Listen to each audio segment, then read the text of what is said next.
Nous voulons avoir merci.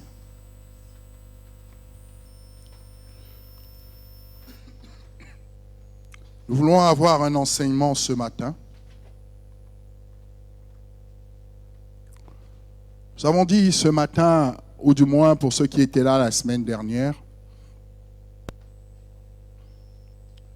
nous parlerions de quelque chose qui a une importance pendant que nous sommes sur cette terre. Nous parlerons de certaines bénédictions que le Seigneur a promises pour nous, notamment concernant nos finances. Voyez-vous, nous disions la semaine dernière que certaines personnes, peu importe la quantité d'argent ou de biens qu'elles peuvent avoir, ne savent pas gérer ce qu'elles ont. Et elles se retrouvent parfois dans des situations difficiles ou compliquées parce qu'elles ne savent pas le gérer. Et ce matin, nous voulons être instruits, être enseignés sur comment gérer ce que Dieu nous donne.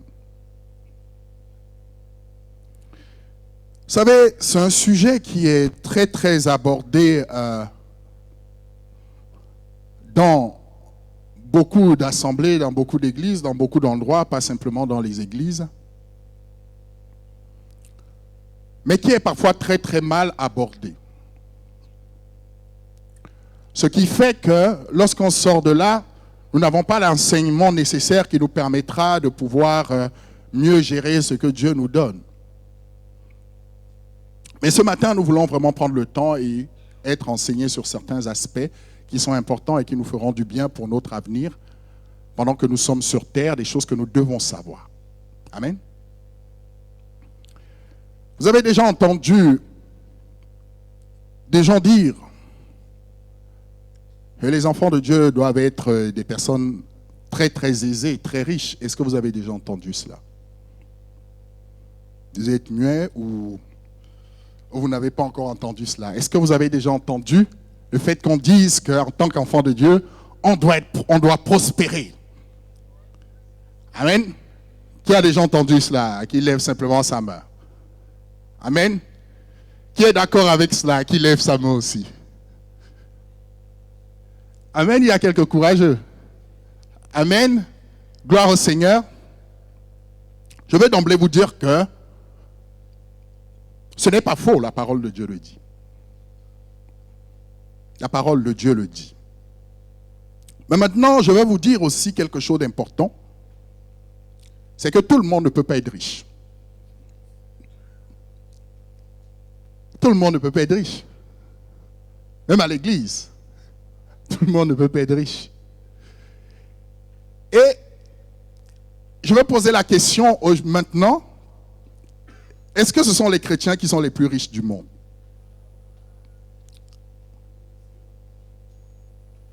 Bon, on va définir la richesse parce qu'elle a dit qu'on est riche. On va définir la richesse. C'est quoi la richesse? C'est quoi être riche? Qui peut me dire ce que c'est que être riche? La sœur a dit être heureux. Le frère dit ça dépend, mais ça dépend de quoi?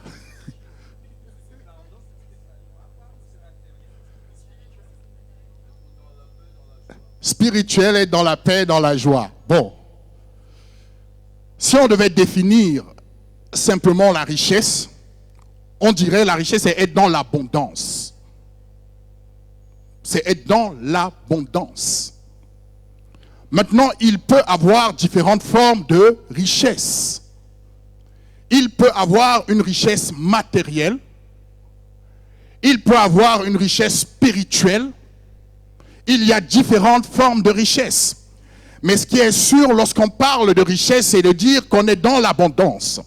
Mais maintenant, il est vrai que dans le vocabulaire courant, lorsqu'on parle de richesse, on fait plutôt attrait ou on fait plutôt mention de la richesse financière dans le monde dans lequel nous vivons.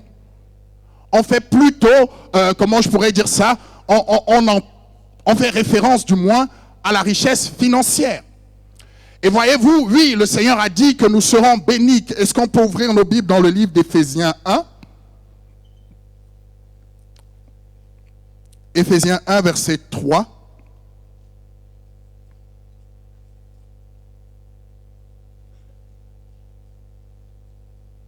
Nous allons lire un passage qui va nous édifier sur la chose.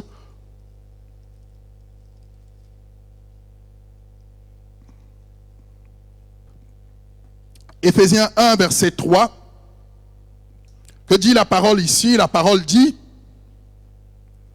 béni soit Dieu, le Père de notre Seigneur Jésus-Christ, qui nous a bénis de toutes sortes de bénédictions spirituelles dans les lieux célestes en Christ. Amen. Béni soit Dieu, le Père de notre Seigneur Jésus-Christ, qui nous a bénis de toutes sortes de bénédictions spirituelles dans les lieux célestes en Christ. Il est en train de dire ici que puisque nous avons pour Père le Père de Jésus, et que Jésus lui-même a été notre Sauveur, nous avons été bénis de toutes sortes de bénédictions spirituelles en Christ. Lorsqu'on parle de toutes sortes de bénédictions spirituelles, il est important de comprendre en réalité que dans le spirituel, il y a tout ce qui n'est pas naturel. Amen. Cependant, il est aussi important de comprendre que le spirituel domine sur le naturel.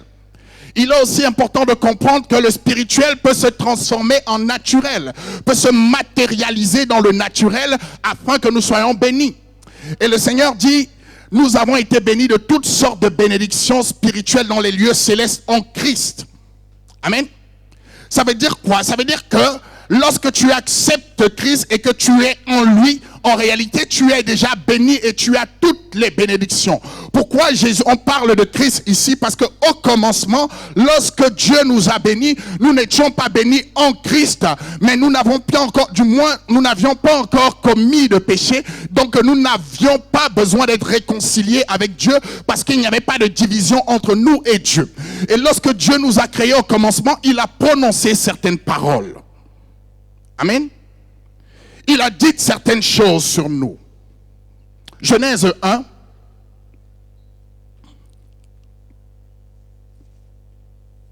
Verset 27.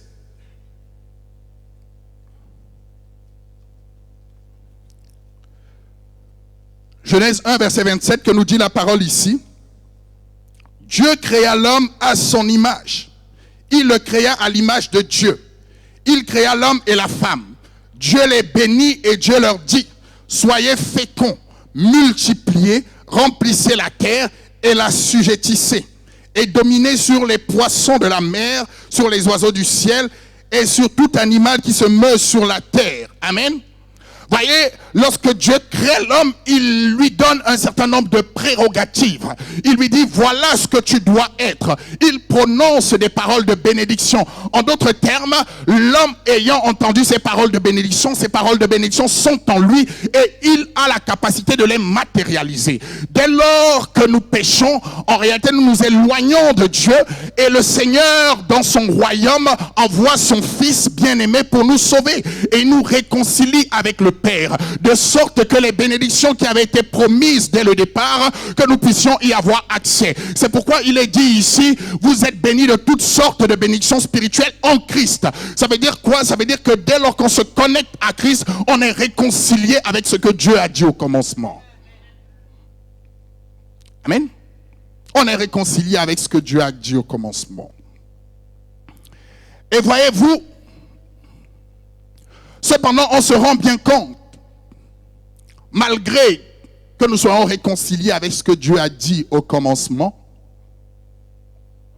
parfois, ça arrive même souvent, les paroles que Dieu a prononcées ont du mal à s'accomplir dans nos vies.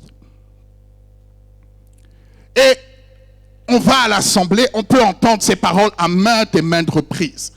Tu seras la tête et tu ne seras jamais la queue.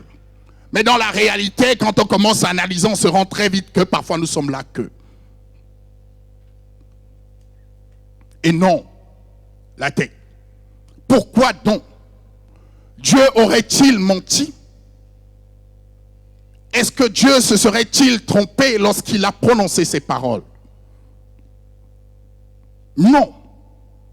Ça veut dire quoi? Ça veut dire que nous devons aller regarder ces paroles et chercher à savoir comment devenir ce que Dieu veut que nous devenions. Amen. Comment est-ce que je deviens ce que Dieu veut que je devienne, que je sois?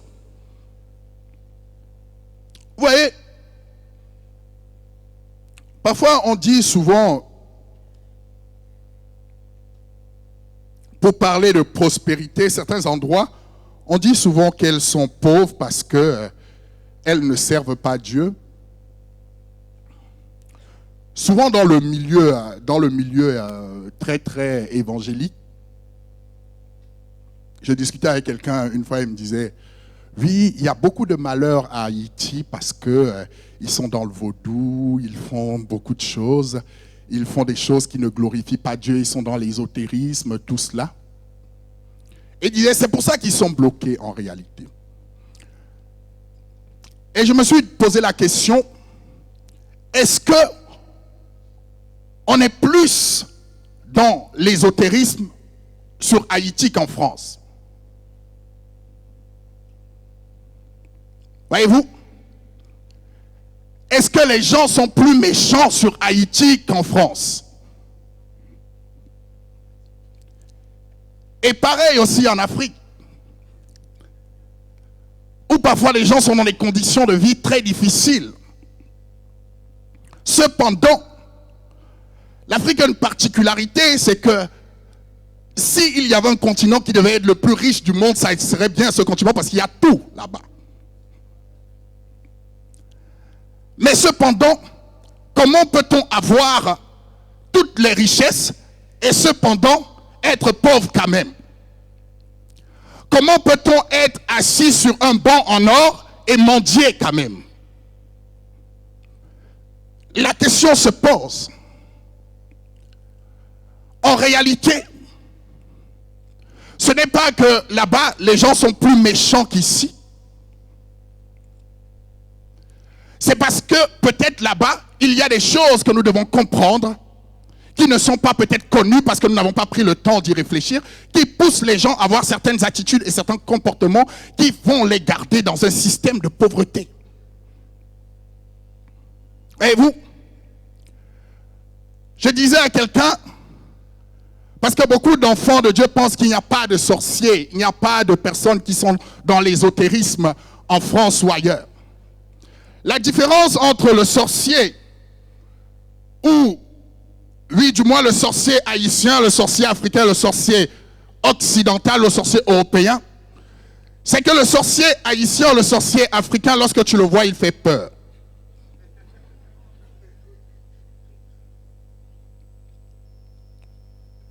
Son habillement fait peur. Or, le sorcier occidental, il est en costume et en cravate. Lorsque tu le vois, tu ne sais même pas que c'est un sorcier. Lorsque tu le vois, tu ne sais même pas que c'est quelqu'un en fait qui essaie de détruire. Parce qu'il a compris une chose. Il a appris le marketing. Il sait comment se présenter. Il sait qu'on n'attrape pas des mouches avec du vinaigre. Donc il s'habille convenablement. De sorte que tu ne puisses pas le distinguer. Mais je suis sûr qu'il détruit plus que le sorcier haïtien et le sorcier africain. Voyez-vous? Lorsque tu le vois, tu peux lui donner tout ce qu'il te demande sans savoir. Il ne va pas s'appeler sorcier.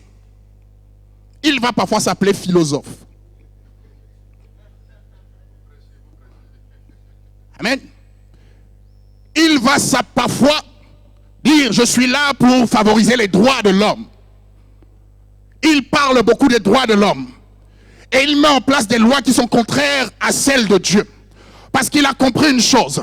Là, tu vas aller parfois dans des endroits, vous voyez souvent à la télé, on vous montre des sorciers avec des petites aiguilles et tout, qui piquent les gens dans les films. Lui, il ne pique pas les gens. Parce qu'il sait que s'il tue quelqu'un, ça n'apporte pas grand-chose. Mais ce qu'il va faire ici, il va commencer à travailler ton enfant dans son idéologie. Il va commencer à lui apprendre des choses contre nature pour que ton enfant puisse le transmettre au maximum de personnes et s'assurer que le diable ne soit pas seul à aller en enfer, mais aller en enfer avec un plus grand nombre de personnes. Ce n'est qu'une question de stratégie. Et donc, voyez-vous, on ne peut pas dire que c'est parce qu'il y a des sorciers à un endroit que les gens ne sont pas prospères. Ce n'est pas vrai. Quoique, tout ce qui a trait à l'ésotérisme ne favorise pas le fait qu'une nation puisse être prospère, le fait qu'une vie puisse être prospère. Mais ce n'est pas l'élément déclencheur. Ce n'est pas l'élément déclencheur.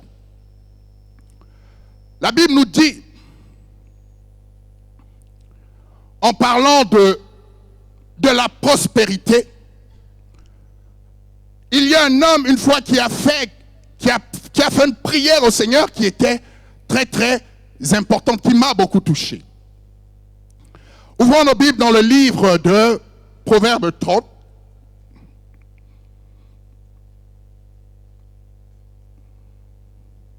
Je suis simplement en train de vous planter le décor. Hein.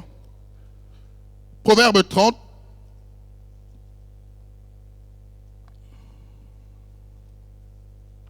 Proverbe 30, nous allons le prendre à partir du verset 8. Que dit la parole? Voilà un homme, voici qui va dire au Seigneur. Éloigne de moi la fausseté et la parole mensongère. Ne me donne ni pauvreté ni richesse. Accorde-moi le pain qui m'est nécessaire. De peur que dans l'abondance, je te renie. Et ne dise, qui est l'Éternel? Ou que dans la pauvreté, je ne dérobe et ne m'attaque au nom de Dieu. Il dit, ne me donne ni richesse ni pauvreté, de peur que dans la richesse je te renie et que dans la pauvreté je dérobe. Et lorsque vous regardez cela, c'est exactement ce qui se passe autour de nous tous les jours. Les nations qui sont prospères renient Dieu. Les nations dans lesquelles il y a de quoi vivre renient Dieu. C'est pourquoi de plus en plus, vous allez voir et vous voyez que ça se présente tous les jours à vos yeux. Les nations occidentales sont de plus en plus païennes. Elles renient Dieu. Pourquoi? Parce que lorsque tu as tout, tu penses que tout dépend de toi. Tu ne sais pas que tu as besoin de quelqu'un. Tu ne sais pas que tu es limité. Et alors, parce que tu ne sais pas que tu es limité, tu te crois toi-même Dieu. Et c'est pourquoi dans ces nations, on met toujours en avant le désir de rendre l'homme lui-même Dieu en parlant beaucoup de tout ce qui a trait aux droits de l'homme. Ça veut dire quoi? Ça veut dire qu'il faut que l'homme se mette dans des circonstances où il trouve son propre bonheur. Sans Dieu, sans maître. Amen. C'est pourquoi dans les nations, dans de telles nations, là où nous vivons, les gens mettent beaucoup plus l'accent sur tout ce qui a trait au plaisir. Les gens cherchent toujours le plaisir. Leur propre plaisir. Le plaisir sexuel. Le plaisir de ci et de ça. À cause du fait qu'ils n'ont pas Dieu. Et comme l'âme a besoin de quelque chose, il faut tromper l'âme en lui donnant des plaisirs éphémères. Voyez, remarquez très bien, tout ce qui a trait à tout ce qui est charnel, plaisir, même si vous le retrouvez dans d'autres continents, ça part toujours de l'Occident. Toujours. Toujours. Pourquoi? Parce qu'ils ont un paradigme qui n'est pas un paradigme spirituel. Ils ont une manière de raisonner qui n'est pas spirituelle. En regardant ce qu'ils sont, ils se disent que nous l'avons bâti par nos propres forces, alors nous sommes nous-mêmes des dieux. Pourquoi aurons-nous besoin de Dieu? Mais paradoxalement, lorsqu'on regarde bien dans le fond, on se rend compte que c'est dans ces pays où les gens sont le plus malheureux.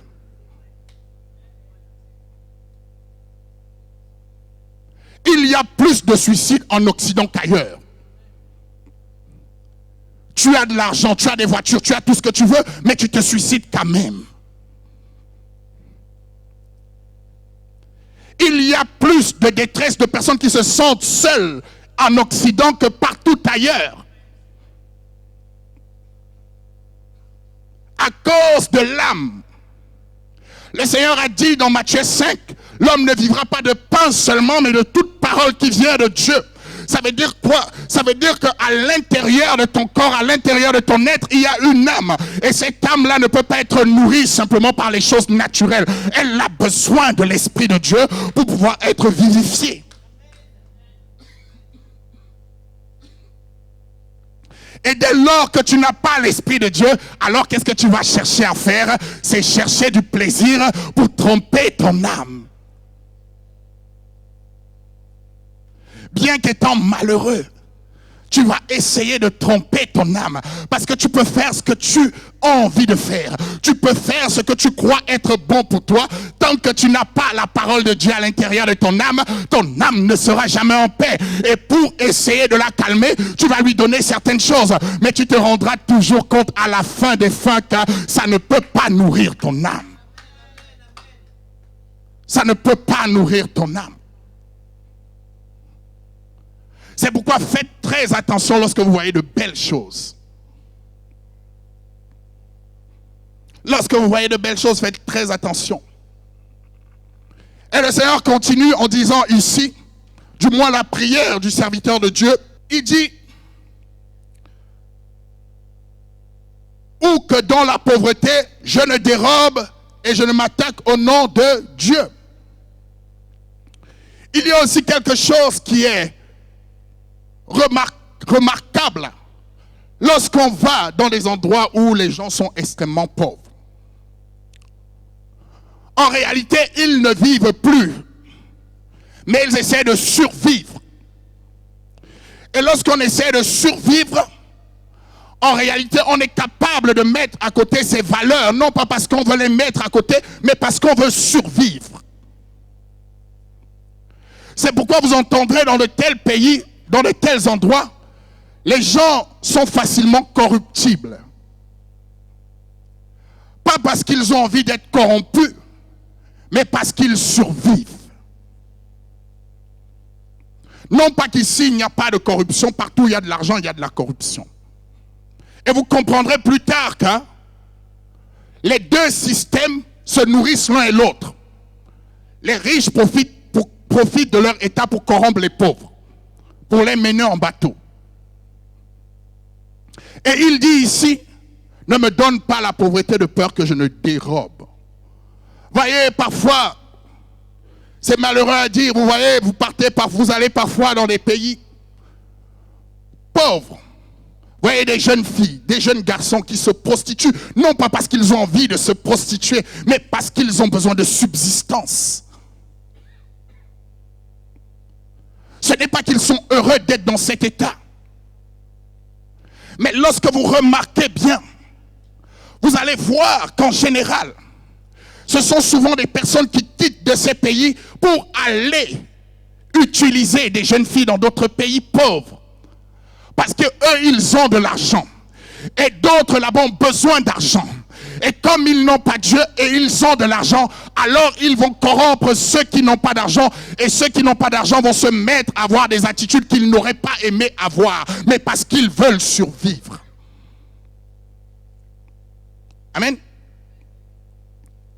C'est pourquoi ici, cet homme dit, ne me donne pas de pauvreté. Parce que la pauvreté n'est pas une bonne chose. La pauvreté te pousse à faire des choses que tu n'aurais pas aimé faire, que tu n'aurais pas fait en circonstances normales. Et la richesse te pousse à t'éloigner de Dieu. Pas de manière absolue, nous le verrons. Et vous?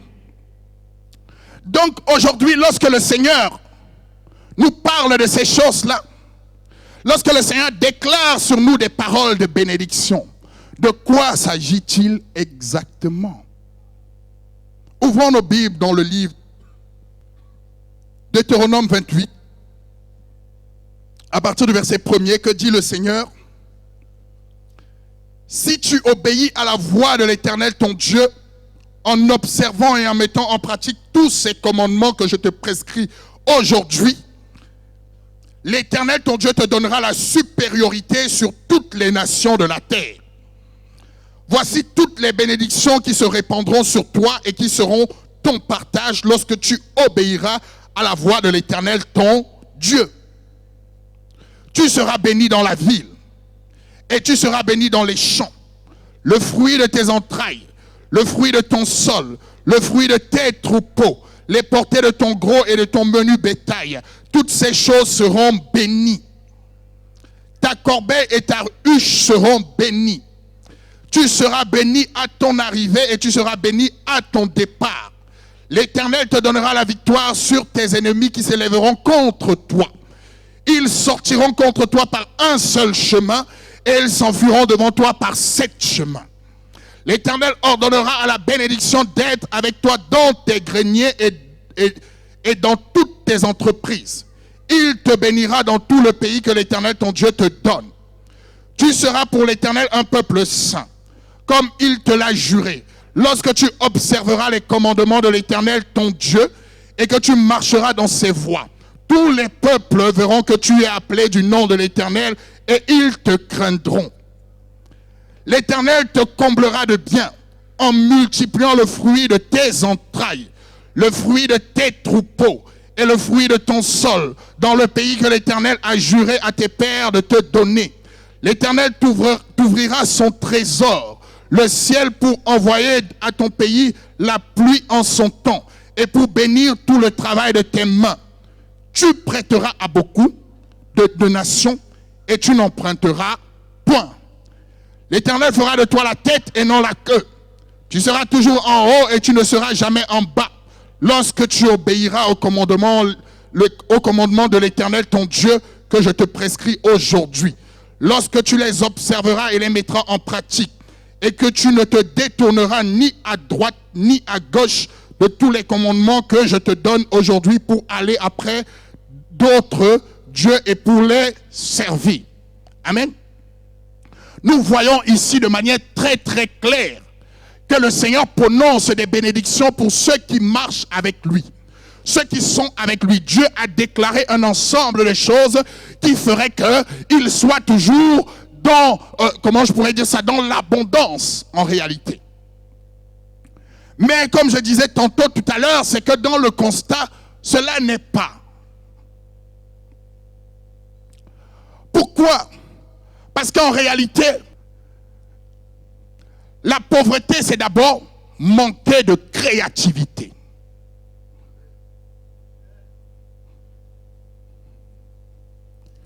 La pauvreté, ce n'est pas d'abord parce que tu n'as pas... Il y a des pauvres qui ont beaucoup d'argent. Quel paradoxe. Il y a des pauvres qui ont beaucoup d'argent. La pauvreté, c'est d'abord une mentalité. C'est une mentalité qu'on développe. C'est une mentalité qu'on entretient. Parce qu'il y a des gens qui ont beaucoup d'argent, qui ont beaucoup de choses, mais qui mentalement sont pauvres. Voyez-vous, le Seigneur a dit, je t'établis afin que tu multiplies. Donc il y a un facteur de créativité. Quelqu'un qui est pauvre, c'est d'abord quelqu'un qui ne sait pas créer.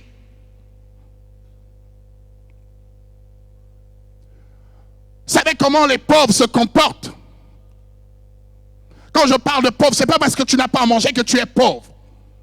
J'ai souvent l'habitude de dire, ce n'est pas parce que tu es né dans une poubelle que tu es un détritus. Tout dépend de comment tu conçois les choses. Tout dépend de comment tu penses les choses. Tout dépend de comment tu vois les choses. Et vous voyez, beaucoup de chrétiens n'arrivent pas à entrer dans ce que Dieu veut pour eux, ou beaucoup de nations n'arrivent pas à le faire parce qu'elles manquent de créativité. Je vais vous donner les caractéristiques d'un pauvre. Un pauvre est un grand consommateur. Tu te reconnais dedans? Un pauvre est quelqu'un qui dépense énormément pour des futilités. Voilà comment va agir un pauvre. Un pauvre, vous le remarquez parce que, en général, il est souvent très très bien habillé. Le pauvre n'a pas le sens des priorités. Un pauvre préfère acheter une voiture à des milliers d'euros et de ne pas avoir de maison. Parce qu'il n'a pas de priorité. Un pauvre préfère qu'on le voit bien habillé alors que chez lui il n'y a pas de chaise.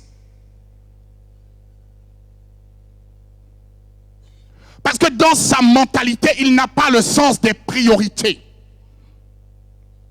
Un pauvre préfère manger dans un restaurant très luxueux et rester 15 jours sans rien avoir. Dans sa mentalité. Pourquoi? Parce que le pauvre vit du regard extérieur.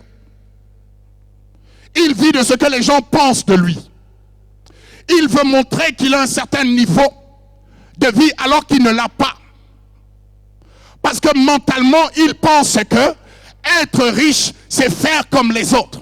Être riche, c'est être apprécié des autres. C'est de montrer qu'on possède certaines choses. Voyez-vous, la parole de Dieu va dire quelque chose. Et je le vois souvent. Parfois, même dans nos communautés, on a été éduqué dans une mentalité de pauvreté. Pourquoi? Parce que regardez bien, allez partout dans les pays, pas de manière globale, mais de manière pratiquement systématique. Vous allez aller parfois dans des pays africains, même aux Antilles, c'est comme ça. Les gens ne produisent pas, mais les gens consomment énormément. Les gens ne produisent pas, mais consomment énormément. Et vous allez voir que c'est dans ces pays-là. Moi, je vois parfois au Cameroun, vous voyez des voitures qui ne roulent pas ici, mais qui sont là-bas alors qu'il n'y a pas de route.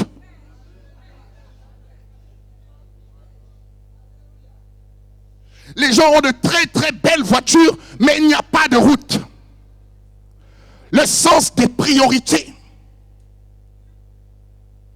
Vous voyez parfois, les gens ont de beaux vêtements, de très beaux vêtements, très bien habillés sur eux, alors qu'ils n'ont pas de toit où dormir. C'est une mentalité. Et c'est une mentalité qui a été inculquée, dans laquelle on pousse systématiquement à consommer. Que fait la personne qui a de l'imagination? Tout ce qu'elle crée, c'est parce qu'elle sait qu'il y a des pauvres qui vont le consommer.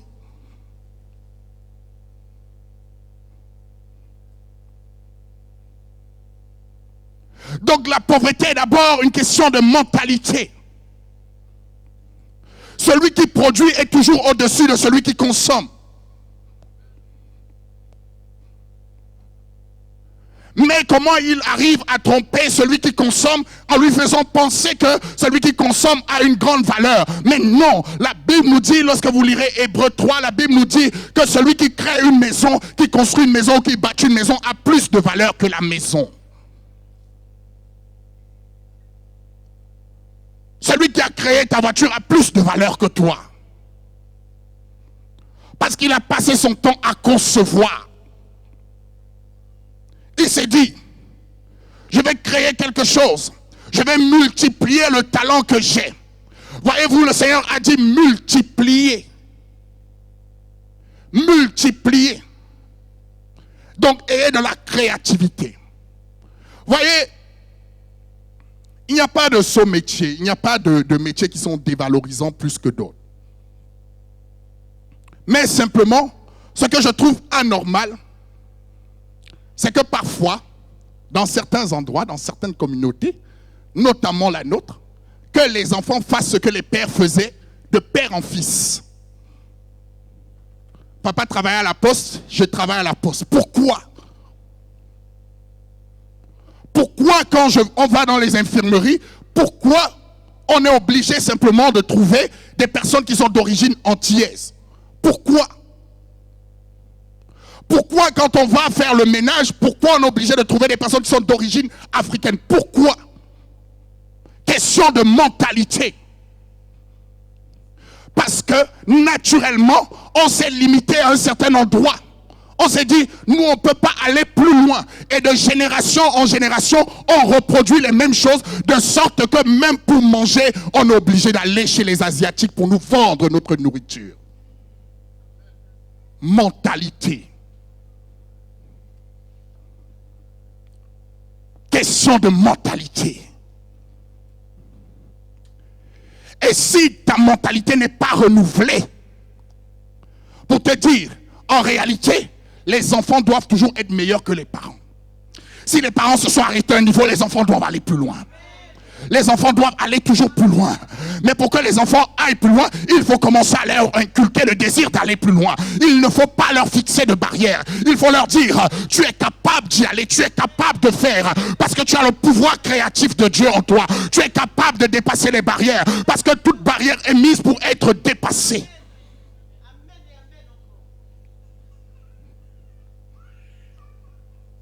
C'est une question de mentalité. Donc la pauvreté n'est pas d'abord le fait de posséder, mais c'est d'abord une question de mentalité, c'est de se dire, Dieu m'a donné la capacité, j'ai la capacité de produire. Comment se fait-il que je vais avec certaines personnes dans la même école, mais elles occupent des endroits que moi je ne peux pas occuper? Ce n'est pas possible. Nous avons la même intelligence, nous avons les mêmes capacités, nous sommes capables de produire les mêmes choses, mais simplement il faut que dans ma mentalité je me dise, je suis capable d'aller plus haut que les gens ne pensent, je suis capable de gravir les échelons, je suis capable de gravir les montagnes. Alors à partir de cela, ça va me propulser à aller où les hommes ne m'attendaient pas. Mais il faut que je change ma mentalité. Il faut que je change ma mentalité. Il faut que je change ma mentalité. Voyez-vous, je ne suis pas un pasteur qui va vous prêcher, prier seulement. Je sais que la prière est importante, mais je sais que la prière sans les actions ne produit rien. La prière sans l'action, c'est la preuve en est que dans les églises, on prie beaucoup, mais nous ne manifestons pas encore cette gloire. Le Seigneur a dit, vous n'emprunterez point, les autres emprunteront chez nous, mais la réalité est que nous empruntons.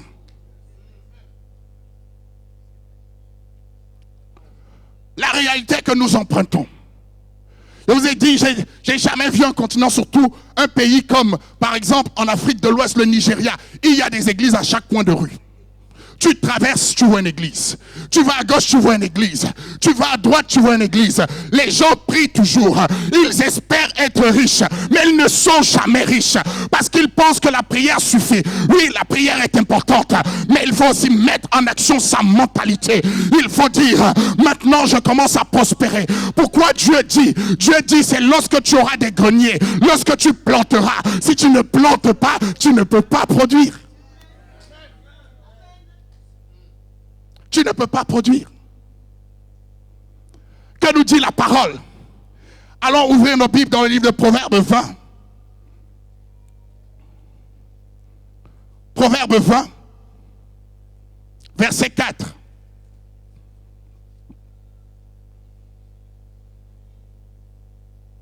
Proverbes 20, verset 4. À cause du froid, le paresseux ne laboure pas. À la moisson, il voudrait récolter, mais il n'y a rien. Le paresseux ne laboure pas. Mais lorsque tout le monde s'avance récolter, il va aussi récolter. Mais lorsqu'il arrive devant son champ le regarde et il regarde son champ.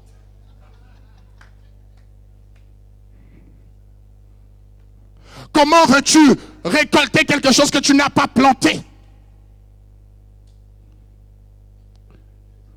Voyez-vous? Et c'est comme ça que les chrétiens sont dans beaucoup d'assemblées. Dans beaucoup d'assemblées. Nous prions énormément, mais nous n'entreprenons pas. Ou du moins, si nous essayons d'entreprendre, nous entreprenons dans des endroits où il n'y a pas de risque. On est frileux. Et que voulez-vous? Les païens, les mondains entreprennent. C'est normal à la suite qu'ils soient bénis. Parce que Dieu ne se repent pas de sa parole. Il dit, Lorsque vous lirez Matthieu 5, verset 45, il dit, je fais pleuvoir sur les bons et sur les méchants. Mon soleil brille sur les bons et sur les méchants. Si tu n'as pas de renouvellement de mentalité. Parce que parfois, dans les assemblées, même dans nos propres foyers, on ne sait pas gérer ce qu'on a à la fin du mois. On ne sait pas gérer. Il y a des personnes, lorsqu'elles rentrent dans un supermarché, elles deviennent totalement folles. Dans les magasins, elles deviennent folles. Je vais te démontrer comment tu peux savoir qu'il te faut renouveler ton intelligence. Si dans ta garde-robe, tu as des robes depuis des années que tu ne portes pas, ça veut dire que tu manques d'intelligence. Tu dépenses à tout va. Il y a certaines sœurs, une sœur qui me disait ça, j'ai tant de nombre de paires de chaussures. J'ai dit, aïe, aïe, aïe, il faut prier pour toi. Il faut une délivrance. Comment peux-tu avoir une trentaine de paires de chaussures? Ça te sert à quoi? Tu es une consommatrice. Tu ne crées rien, tu passes ton temps à consommer. Et c'est ça les mentalités de pauvres. Et parce qu'il a une mentalité de pauvre, il pense qu'il fait bien.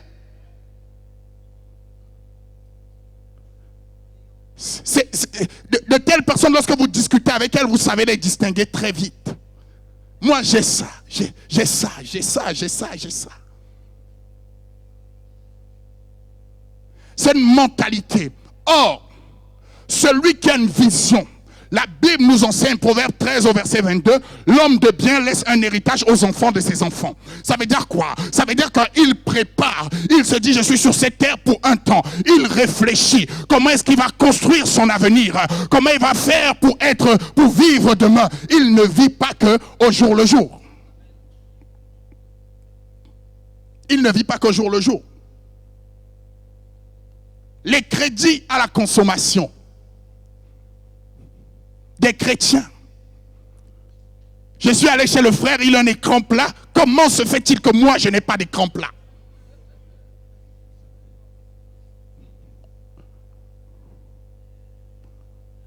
Alors, comme en ce moment, c'est le temps des promotions, je vais sortir ma carte bancaire.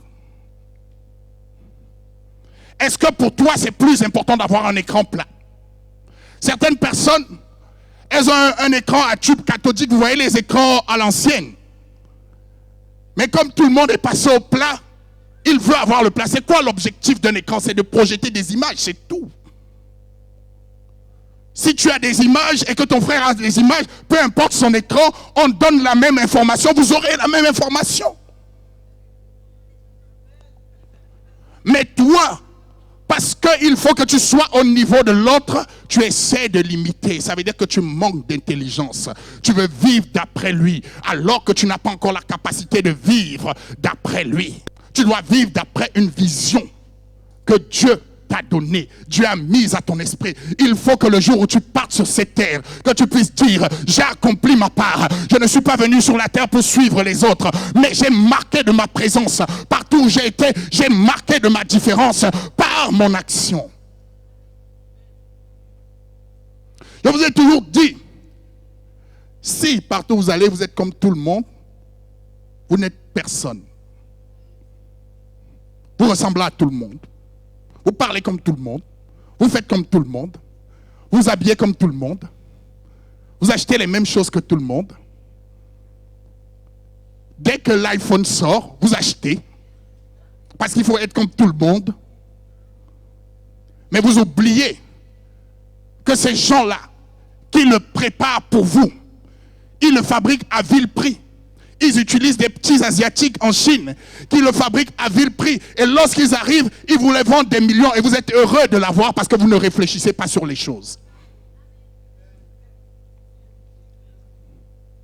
Vous manquez d'intelligence parfois.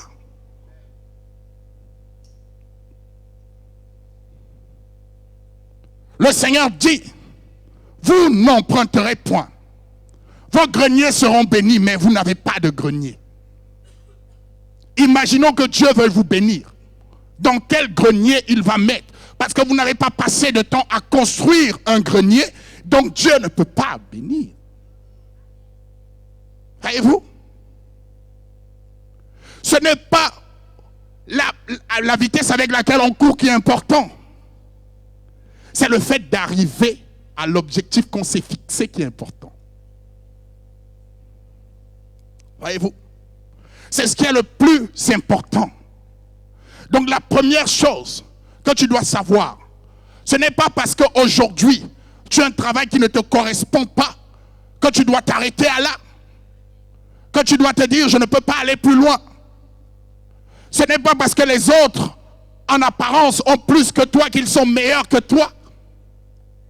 C'est la capacité de créativité que tu développes qui va faire de toi que tu vas rester dans les esprits des gens et tu vas faire des choses comme Dieu veut que tu les fasses. C'est la première des choses qu'il faut savoir.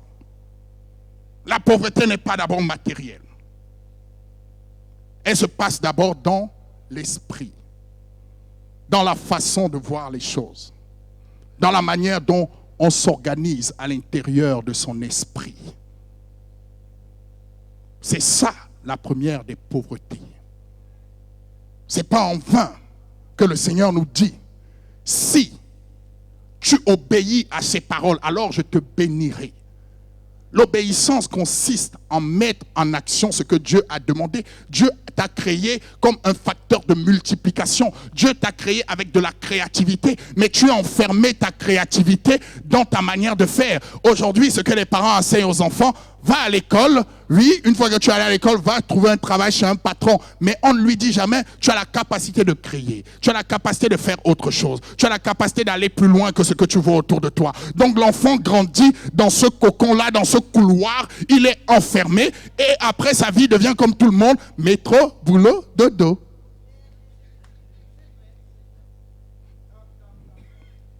Pourquoi? Alors que nous sommes des enfants de Dieu, alors que nous sommes des enfants de Dieu, parce que nous n'avons pas le sens des priorités. Dans ta vie, si tu as, je prends un exemple, imaginons que tu aies 30 € pour tout le mois. Certaines personnes vont se dire, quelqu'un qui est sage va se dire, j'ai 30 € pour tout le mois, qu'est-ce qui me serait bien de faire? Je vais acheter de 30 baguettes. Une baguette tous les jours. L'insensé va se dire, c'est trop dur la baguette, il me faut du pain de mie. C'est plus moelleux, c'est bon à la bouche, c'est mieux pour moi. Alors que le pain de mie coûte 2 €. Il va dire, bon, j'ai 30 €, je vais acheter 15 pains de mie. Il va manger pendant 15 jours. Les 15 prochains jours, il va pleurer. Parce qu'il manque de sagesse et de priorisation dans ce qu'il fait. Et c'est parfois ce que nous faisons. Nous n'avons même pas encore reçu notre salaire que nous courons les magasins. Nous courons dans certains endroits. Et après, à la fin, nous pleurons, Seigneur, tu me vois, c'est compliqué.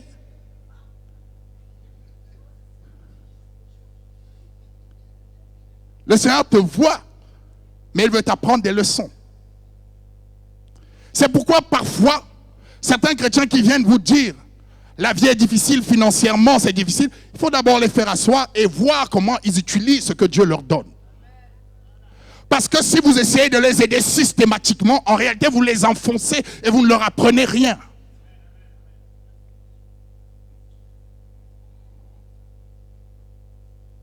Si vous les laissez, vous compatissez seulement, vous n'allez jamais leur apprendre à être transformés. Voyez-vous? Or, le but, c'est que nous soyons transformés. Et l'une des choses qui est importante aussi, que chaque enfant de Dieu doit savoir, voyez-vous, le Seigneur dit dans sa parole, que celui qui arrose est lui-même arrosé. Vous voyez, à l'époque dans l'Ancien Testament, les premiers, lorsque l'évangile, ou du moins à l'époque d'Israël, quand ils sont sortis d'Égypte, le Seigneur va leur dire quelque chose. Le Seigneur va les prendre, ils étaient un peuple. Le Seigneur va les prendre, le Seigneur va leur dire, je vais mettre une tribu à part pour me servir. Et cette tribu-là, en réalité, voilà comment va se passer, en fait, le fait qu'elle puisse subvivre à ses propres besoins. Donc, il va établir un certain nombre de règles.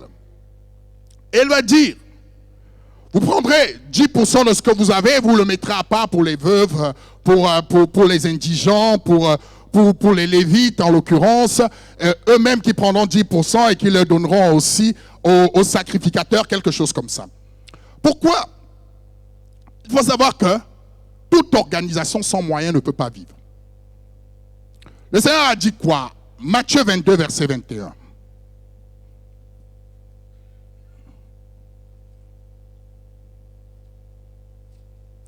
Matthieu 22, 21.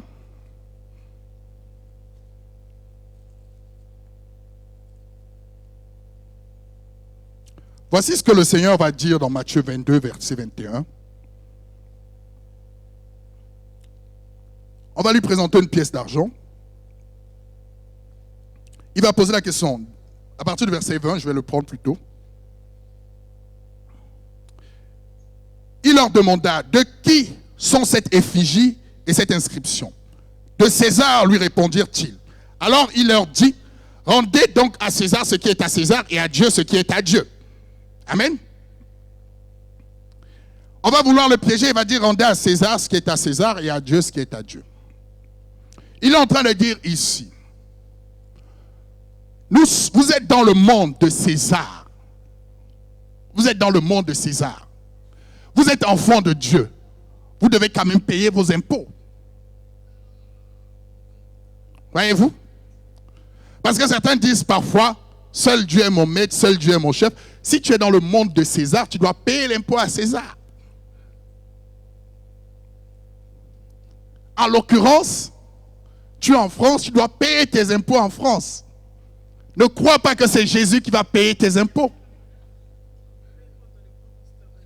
De toute façon, comme a dit la sœur, les impôts ont une facilité, quand tu ne donnes pas, ils prennent.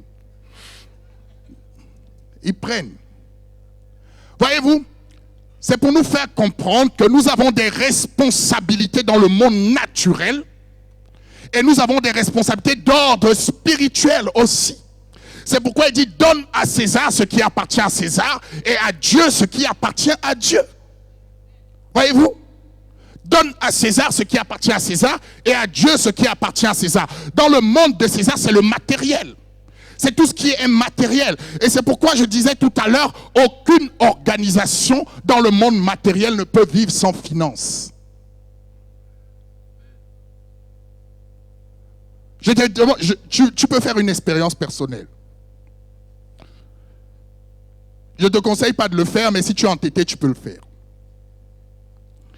Reste chez toi, ne va pas travailler, prie le Seigneur, intercède. Et à la fin du mois, demande au Seigneur lui-même de payer ton bailleur. Tu me diras à la fin du mois si le Seigneur a payé ton bailleur. Pourquoi le Seigneur ne le fera pas? Parce que le Seigneur te fait comprendre que tu as des responsabilités dans ce monde matériel. Et c'est pourquoi le Seigneur, lorsqu'il a regroupé les tribus d'Israël qui sortaient d'Égypte, a dit en réalité que certaines tribus devaient avoir un certain pourcentage parce qu'elles étaient totalement consacrées à Dieu dans le monde matériel. Amen. Et vous voyez, comme je disais tantôt, ce n'est pas tant la prière qui va faire que tu sois béni spirituellement. Je vais te montrer l'importance de la prière. À quoi sert la prière dans ce que tu vas faire? Ouvre avec moi Malachie 1.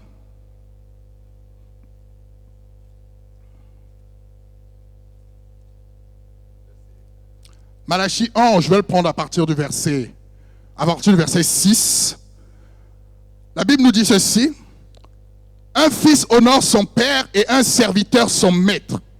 Si je suis père, où est l'honneur qui m'est dû? Si je suis maître, où est la crainte qu'on a de moi? Dit l'Éternel des armées, à vous, sacrificateurs, qui méprisez mon nom et qui dites, à quoi avons-nous méprisé ton nom?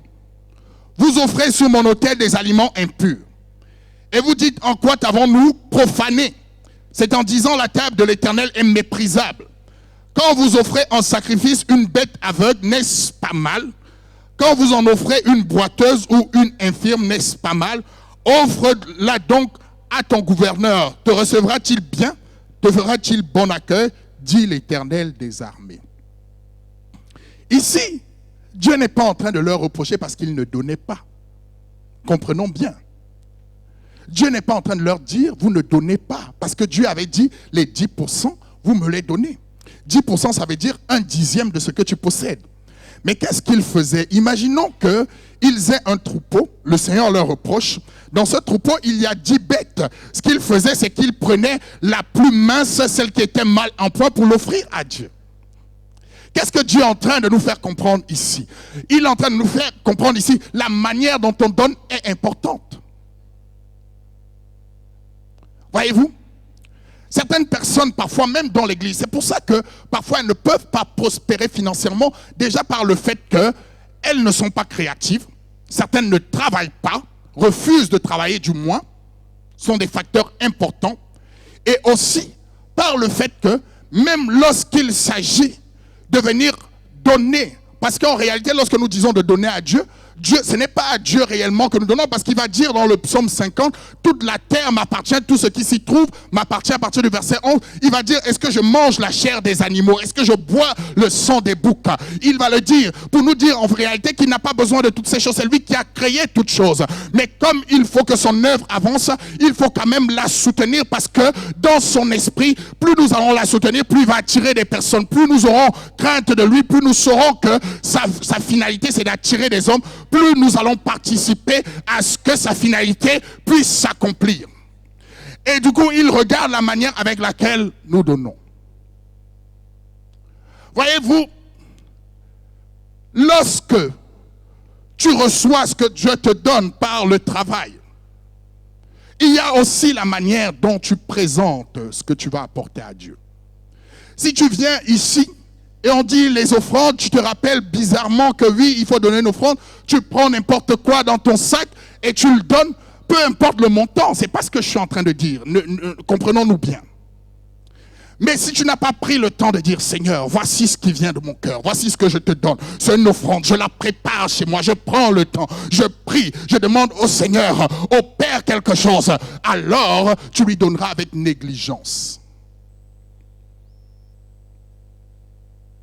Tu lui donneras avec négligence. Le Seigneur regarde. Si tu lui donnes simplement des restes, quelle est la valeur de ce que tu lui donnes dans ton cœur? Est-ce que tu accordes de la valeur? Je vais bien préciser, ce n'est pas une question de montant, c'est une question de relation avec Dieu et de valeur. Parce que quelqu'un qui gagne 1 euro ou 10 euros par mois, s'il arrive à donner au Seigneur 2 euros, c'est meilleur avec, quand je dis 2 euros, c'est-à-dire qu'il voit réellement et il se donne vraiment au Seigneur, il prend le temps de dire Seigneur, voilà ce que je te donne, et il prépare son offrande. Cela a plus de valeur que quelqu'un qui touche 1 million et qui donne 1000 euros. Et qui ne se prépare même pas à donner cela au Seigneur. Voyez-vous? Donc ça n'a rien à voir avec une quantité. C'est une question d'état de cœur. Voyez-vous, il y a une chose que je m'interdis de faire, et je l'ai toujours dit à mon épouse. Lorsqu'il y a le salaire à la maison, c'est aussi important de mettre à part pour le Seigneur. C'est une alliance entre Dieu et moi. Voyez-vous? C'est important. Et je ne le fais pas avec négligence. Je ne me lève pas un matin et dis, ah oui, il faut que je donne aujourd'hui. Non, je sais, c'est organisé. Parce que pour moi, c'est important de le faire pour le Seigneur. Et vous? C'est important de le faire pour le Seigneur. Or, dans beaucoup de nos églises, on dit aux gens, donnez, donnez, donnez, donnez, donnez, mais on leur dit jamais comment il faut donner. On leur dit jamais que tu peux donner des millions et des millions si tu n'as pas pris le temps de présenter au Seigneur, de dire au Seigneur, voilà ton offrande, voilà ce que je t'apporte. Si tu ne travailles pas, on aura beau te dire que tu seras la tête et non la queue, tu ne seras jamais la tête parce que tu n'as pas une pensée créative et tu ne fais rien. Tu auras beau donner ton argent. C'est pourquoi aujourd'hui, parfois les gens critiquent les assemblées parce que lorsque vous allez dans les assemblées, les gens donnent à tout va. On leur dit donnez, donnez, donnez, donnez, donnez, sans objectif, sans but et parfois parce que vous avez habitué parfois à certains pasteurs de gagner de l'argent facilement. C'est pour ça que lorsqu'ils vous disent tout et n'importe quoi, vous participez facilement. Mais lorsqu'on vous dit parfois donner pour l'avancement de l'œuvre de Dieu, quelque chose de concret, vous ne voulez pas donner, vous préférez qu'on vous trompe pour pouvoir donner. Voyez-vous? C'est comme ça les chrétiens d'aujourd'hui. Quand on te dit, donne, viens on prie pour toi, il faut que tu donnes ceci, c'est un mensonge. C'est un mensonge. On ne donne pas de l'argent pour prier. La prière est gratuite. Maintenant, si dans ton cœur Dieu te touche et tu as envie de faire une offrande, tu fais une offrande. Et on n'a pas à te demander quoi que ce soit. Mais il y a parfois des gens dans l'église, on leur dit, viens offrir, demain tu auras un travail. Tu n'as jamais travaillé de ta vie. Si on te donne un travail, qu'est-ce que tu vas en faire? Tu ne payes pas le prix du sacrifice. Qu'est-ce que tu vas en faire? C'est un mensonge.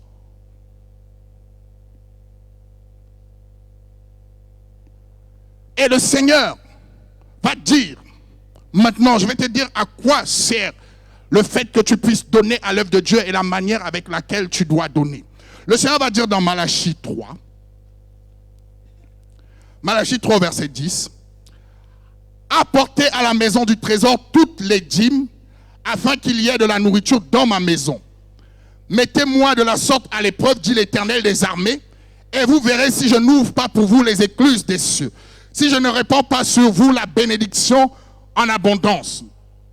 Pour vous, je menacerai celui qui dévore, et il ne vous détruira pas les fruits de la terre, et la vie ne sera pas stérile dans vos campagnes, dit l'Éternel des armées. Amen. On va le contextualiser parce qu'il faut toujours contextualiser les textes. Vous savez, ici, je vous ai dit tout à l'heure qu'il y avait différents types de serviteurs dans la maison de Dieu. Il y avait les Lévites. Les Lévites, c'était la tribu qui avait été mise à part. Et dans les Lévites, il y avait des sacrificateurs. Les sacrificateurs étaient ceux qui étaient issus de la famille d'Aaron. Eux, ils travaillaient dans le temple. Parmi eux, il y avait ceux qui faisaient le sacrifice, il y avait des chantres et il y avait des portiers. Et le Seigneur avait exigé au peuple de donner 10% de ce qu'il possédait aux Lévites. Et parmi les Lévites, ces Lévites devaient prendre 10% pour les donner aux sacrificateurs, à ceux qui étaient dans le temple, qui travaillaient exclusivement dans le temple. Et dans le temple, il y avait une maison qu'on appelait la maison du trésor, dans laquelle on gardait tout ce qu'on apportait pour l'œuvre du Seigneur et qui était dédié aux sacrificateurs. Donc, ici, lorsque Dieu dit, il parle ici, même si par extension, on pourrait l'élargir à tout le peuple d'Israël, mais en premier lieu, il parle d'abord aux Lévites qui ne donnaient plus aux sacrificateurs dans la maison du trésor. C'est vrai que parfois, on l'utilise, souvent on ne le contextualise pas. Même si dans l'esprit c'est vrai, mais on ne le contextualise pas. Il est en train de dire ici, vous recevez la dîme, mais vous devez donner la dîme de la dîme que vous ne donnez plus. Et il dit, apportez dans la maison du trésor et vous verrez si je ne menacerai pas le dévoreur. Le fait de donner, c'est quoi? Le Seigneur nous fait comprendre ici que spirituellement parlant, dans tout ce que tu fais, il y a un dévoreur. C'est ce que tu dois comprendre en premier lieu. Il y a un dévoreur. Et le Seigneur te dit, pour te prémunir du dévoreur, il faut que tu penses à son œuvre. C'est quoi le dévoreur? Comme je disais tantôt, tu peux avoir beaucoup d'argent sans rien pouvoir en faire. Dès que tu as de l'argent, cela se dilapide. Parce qu'il y a un dévoreur qui essaie de te prendre tout ce que tu as sans que tu ne puisses construire quoi que ce soit. Et Dieu te dit, si tu participes à son œuvre avec ce qu'il te donne, alors il menacera le dévoreur. On ne te prendra plus ton argent. Vous savez que ces choses sont spirituelles. C'est pourquoi le Seigneur va dire quelque part dans sa parole, il y avait un homme qui avait semé dans son champ. Et il sème dans son champ de la bonne semence. La nuit étant arrivée, il y a quelqu'un qui vient semer de l'ivraie. Lorsqu'on parle de lui, il ne s'agit pas des ténèbres au sens naturel. Il s'agit du monde spirituel dans lequel lorsque tu essaies de faire quelque chose qui va glorifier Dieu, il y a toujours un ennemi qui essaie de t'empêcher de réaliser ce que tu veux réaliser. Cet ennemi, tu ne le vois pas, seul Dieu le voit et seul Dieu peut le combattre. C'est pourquoi il te dit, apporte avec un cœur disposé et il menacera le dévoreur. Il menacera le dévoreur. Certaines personnes s'étonnent qu'elles ont beaucoup de possessions mais elles n'en font rien. Voyez-vous, il faut savoir que le diable aussi donne de l'argent. Le diable aussi donne des possessions matérielles aux gens. Pourquoi? Parce qu'il veut attirer beaucoup de personnes près de lui. Donc, il les corrompt. Nous avons parlé de la pauvreté. Tous ceux qui sont soumis à la pauvreté sont souvent facilement corruptibles. Le diable va les corrompre. C'est pourquoi vous allez voir une prolifération des sectes, une prolifération de choses qui ne glorifient pas Dieu, parce que là-bas, on va leur donner beaucoup d'argent, mais au prix de leur âme. Voyez-vous, au prix de leur âme. Et Jésus va dire, cherchez premièrement mon royaume et sa justice. Et toutes choses vous seront données par-dessus tout. Cherchez premièrement mon royaume. Ça veut dire quoi? Ça veut dire que entre le matériel et le spirituel, il y a quand même un ordre. Le spirituel domine sur le matériel. Ça veut dire que je dois d'abord chercher Dieu. Mon cœur doit d'abord être attaché à Dieu afin de pouvoir recevoir en retour. Mais je ne cherche pas Dieu parce que je veux recevoir. Je cherche Dieu parce qu'il est Dieu, parce qu'il est Seigneur, parce que de lui mon âme dépend. Et je préfère tout perdre que de perdre mon âme. Alors je m'accroche d'abord à Dieu. Et parce que Dieu voit l'état de mon cœur comme un fils obéissant, il me bénit en retour. Parce que son cœur est dans la joie. C'est pourquoi il dit cherche d'abord Dieu. C'est pourquoi lorsqu'on te dit tu vas dans l'église, tu vas dans des églises simplement pour être béni, tu ne cherches pas encore Dieu. Tu ne cherches pas encore Dieu.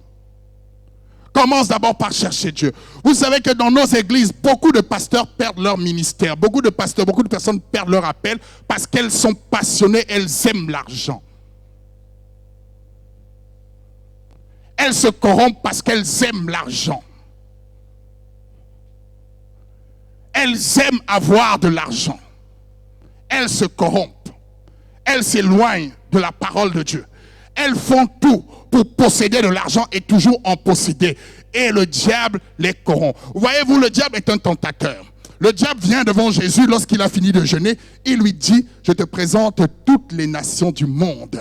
Et cela m'a été donné. Si tu te prosternes devant moi, alors je te les donnerai. Alors tu auras cette gloire. Parce que le diable va toujours te présenter de belles choses, des choses glorieuses contre ton, ou du moins au prix de ton âme. Voyez-vous? Et parfois, pour certains chrétiens, pour certains enfants de Dieu, Dieu préfère parfois que tu n'aies pas, que tu ne possèdes pas, parce qu'en te faisant posséder, tu vas détruire ton âme. Il y a certaines personnes, lorsqu'elles n'ont rien, elles sont à l'église. C'est une bonne chose d'être à l'église, mais elles sont à l'église parce qu'elles n'ont rien. Voyez-vous? Elles sont à l'église parce qu'elles n'ont rien. Et Dieu connaît ce type de personnes. Dieu parfois va les laisser dans la misère parce qu'elles doivent être tous les jours à l'église. Parce qu'il sait que le jour où il leur donnera la moindre somme qui est au-dessus de celle qu'elles ont habituellement, elles vont profiter pour aller ailleurs. Et comme Dieu veut garder leur âme, il les maintient dans cet état. Parce que le spirituel est plus important que ce que tu peux avoir. Il préfère que tu sois dans la souffrance, mais que ton âme ne se perde pas. Et vous? Parce que Dieu éprouve tous les hommes. Si tu veux posséder, si tu veux être béni, il faut d'abord que Dieu soit le point cardinal de ta vie. Qu'est-ce que Dieu va faire avec Abraham?